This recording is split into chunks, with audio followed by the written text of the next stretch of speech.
Kondisi jalan tembus dari Handil Bakti Batola menuju Perumnas Kayu Tangi Banjarmasin Utara dikeluhkan warga lantaran terdapat banyak lubang. Akibatnya terjadi kemacetan yang maulah antrian cukup panjang lantaran untuk menghindari lubang kecil hingga besar maupun debu.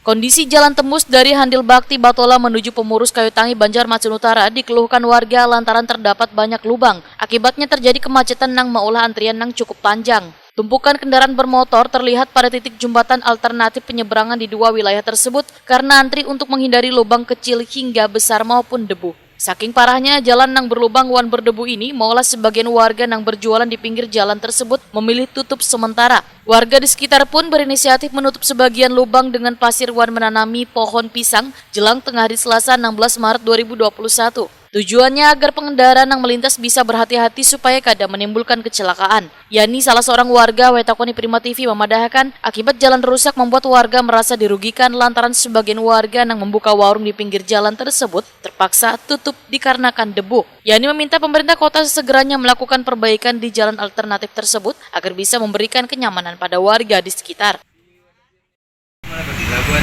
Macetnya mulai semalam, siang sore jam 5-an diturunkan, truk pasir biasa memang lewat sini. Truk yang amblas itu kau Bu? Truknya amblas. Oh, terus isinya dikeluarkannya lah? Ya, jadi sebagian dikeluarkan. Nah, jadi tarik sama truk lain, mengandalkan juga supaya ada lagi. Siapa memasang pisang Bu? Warga sini. Warga sini lah Bu. Masang.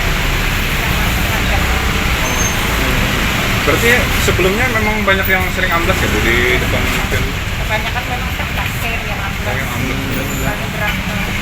Harapan sendiri Bu terkait kondisi ini kayak Ya harapannya ya supaya dibaiki seperti semula lah. secepatnya gitu lah. Secepatnya.